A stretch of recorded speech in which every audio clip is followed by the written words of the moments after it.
My name is Andrew Street. Most of you will know me, but if you don't, then my wife Marion and I have been part of the Highgrove Woodlands family for over 33 years now. Goodness. Our two children, Nick and Karen, are in their 30s and have family of their own. We're very proud parents and grandparents, it's fair to say. I'd love to be able to say that it's great to see you this morning, but in these strange times, I can't. I haven't actually seen most of you in person since probably early mid-March. That's 5 months ago. I last spoke at Highgrove on 1st of March, if I recall, having just returned from a 3-week trip to Australia and New Zealand. I somehow sense that I won't be going over there again for quite a while. But it really is good to be with you, even though I'm recording this at home on Friday morning. So perhaps I should say it will be good to be with you. Anyway, it's all very strange. As most of you will know, we're in a series at the moment looking at the life of Joseph as recorded in Genesis. How do we respond when life is interrupted? For many in lockdown and in the context of the current crisis, some aspects of life will inevitably have been interrupted. Perhaps studies, work, family life, travel, that's certainly true for me, perhaps even plans for a wedding or a celebratory event of some sort. 6 months ago in January, February time, we could never have foreseen all that has happened. We may have had all sorts of plans and dreams for this year and beyond, but many of which have been interrupted or disrupted in some way. In the context of all this unexpected chaos, how do we continue to trust God? A significant part of the book of Genesis relays the story of Joseph from chapter 37, which we'll be looking at today, through to the end of the book in chapter 50. Last week, Sam really helpfully set the scene, reflecting the somewhat complicated nature of the family life of which Joseph was part. He was number 11 of the 12 sons of Jacob. Chapter 37 sets out a tale of jealousy, bitterness, and betrayal. And in the first 11 verses, it's clear that Joseph was his dad's favourite. And being the favourite always brings the risk of trouble. Jacob gives Joseph a special robe, and that clearly marks him out as being special. Joseph then has 2 dreams. And later in the story of Joseph, he interprets the meaning of dreams that others have. Clearly, this is a God-given gift. The dreams again mark him out as being superior to his brothers and even his father. And in this context, perhaps inevitably, bitterness and jealousy were brewing. In today's text, which was read earlier, the story gets pretty messy and complex. Joseph's brothers are always away looking after their father's flocks, but he's at home. He's sent by Jacob to see if all is well with them and to return with an update for his father.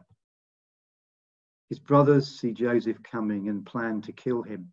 In the end, the story tells us he's thrown into a cistern, a hole in the ground, and instead of killing him, they sell him into slavery in Egypt. Then, of course, they have to concoct a story that convinces Jacob, his favourite son, is dead. Dreams are over. That's it. So much for Joseph being chosen to have a special role of any sort. He's now alienated from his family, robbed of his freedom, stripped of his identity, that special robe that he had, and assumed dead by his own father. What hope was there? What on earth was God doing in all of this? But we know how the story shapes up and how it ends. And when we know the end from the beginning, we can understand much better the crazy journey that Joseph goes on. You see, if he hadn't been ambushed and then sold into slavery in Egypt, if he hadn't been stripped of everything he had, then the amazing events that create the context for forgiveness and restoration would never have happened. Of course, we'll hear more about the narrative in the coming weeks, and it is amazing. You see, these were events that shaped the nation of Israel, and down the centuries culminated in the life, death, and resurrection of Jesus. And in lots of ways that the story of Joseph parallels many aspects of the life of Jesus. As we hear more of the story of Joseph over the next few weeks, we'll see that on a number of occasions, he seems to experience significant injustice, particularly in the early part of his life. But we don't at any stage read of him complaining or losing his trust in God. Quite the opposite. Often wondered what he was thinking as he was taken away to Egypt as a slave, and what he was thinking when he was put in prison, as we read later in the story. But Joseph seemed to be an amazing man of patience, integrity, and character. In spite of Joseph's hopes and dreams being derailed at such a young age, remember the text indicates that he's only a teenager when he's sold into slavery. The eventual outcome was way beyond anything he could have imagined, and so evidently reflects God's hand on his life. There's an amazing verse in Ephesians chapter 3, verse 20. Many of us will be familiar with the NIV translation, but as it often does, the message gives us some really helpful insight. It says this: God can do anything, you know, far more than you could ever imagine or guess or request in your wildest dreams. He does it not by pushing us around, but by working with us, his spirit deeply and gently within us. Let me read those words again, they're brilliant. God can do anything, you know, far more than you could ever imagine or guess or request in your wildest dreams.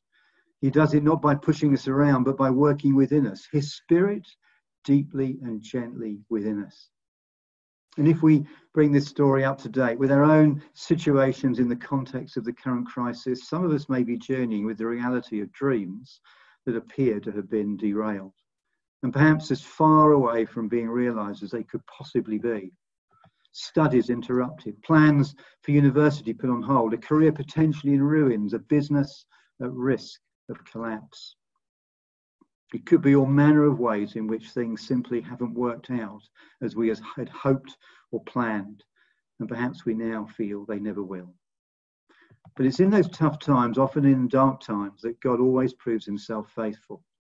Perhaps we might not always feel it, but God is there and longs for us to reach out to him and for us to trust him with our hopes, our dreams, and our future.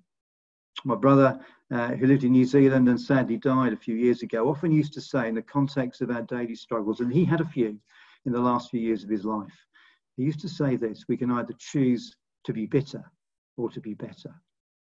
We can choose to invite the Holy Spirit to work deeply and gently within us. It may be months or often years before we can look back and with clarity see God's hand so evidently on how our lives have unfolded, often in remarkable ways, in the tough times and in those times when our hopes and dreams have become a reality in ways that we could never have imagined. So keep hold of your dreams, hand them over to God and trust him with them. And in these tough times, invite the Holy Spirit to work deeply and gently within you. And that's, as we finish, that's my prayer, that you would choose today to invite the Holy Spirit to work deeply and gently within you. It's been great to be with you this morning. If only you've been able to see you. I'm not sure how long it'll be before we meet again in person. It won't be next week, and I suspect it won't be next month. We just don't know when. But in the meantime, take care and be blessed. And we're now going to move into a little time of further worship. Bless you all. Been great to be with you. All the best. God bless. Bye.